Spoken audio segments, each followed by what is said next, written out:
আর শুরুতেই যে খবরে চোখ রাখবো, এসআইআর শুনানির সময়সীমা, সেই সময়সীমা নিয়ে কি এই মুহূর্তে নির্বাচন কমিশন কিছুটা হলেও চাপে? মাত্র 3 সপ্তাহে 96 লক্ষ তথ্যগত গড়মিলের সমাধান কি আদৌ সম্ভব? কমিশনের বৈঠকে প্রশ্ন তুলেছেন রাজ্যের জেলা শাসকরা, এমনটা সূত্র মারফত জানা যাচ্ছে।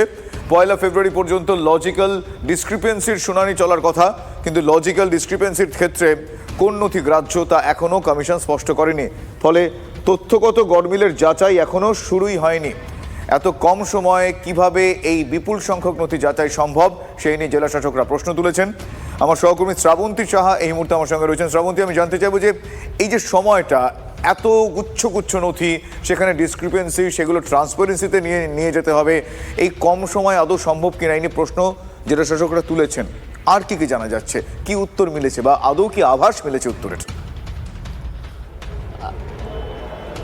শুভজিৎ, আমরা একটু যদি প্রসিডিংসটা দেখার চেষ্টা করি তাহলে বুঝবো যে আদৌ কি এটা সম্ভব। বিভিন্ন রকম ভাগ রয়েছে, লজিক্যাল ডিসক্রিপেন্সির মধ্যে পড়ছে। গতকাল আমরা এরকম অমর্ত্য সেনের ক্ষেত্রেও দেখেছি, তিনিও লজিক্যাল ডিসক্রিপেন্সির আওতায় পড়ছেন, তার নামে নোটিশ ইস্যু হচ্ছে, জেনারেট হয়ে গেছে তার নামে নোটিশ।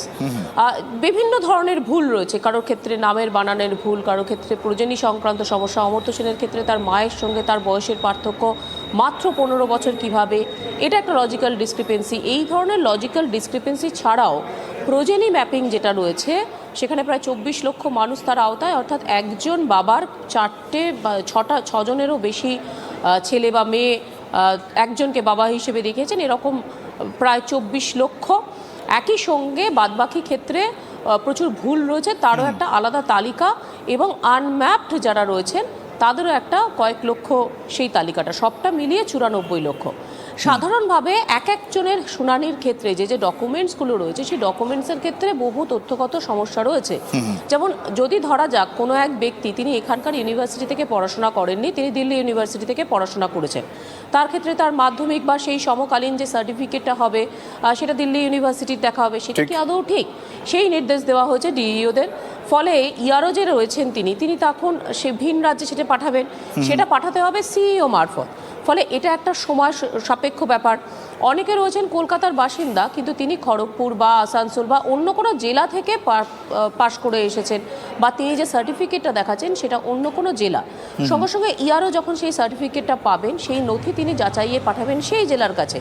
যে জেলার কাছে পাঠানো হচ্ছে, সংশ্লিষ্ট দফতরের কাছে আরও এই ধরনের তার জেলা, অন্যান্য ভিন জেলার জিনিসপত্রগুলি জমা পড়ছে। ফলে একদিনের মধ্যে সেটাকে আদৌ করা সম্ভব? ওদিকে কমিশন ডেডলাইন বেঁধে দিয়েছে যে 1 ফেব্রুয়ারির মধ্যে যাবতীয় কাজ সমাপ্ত করে নিতে হবে।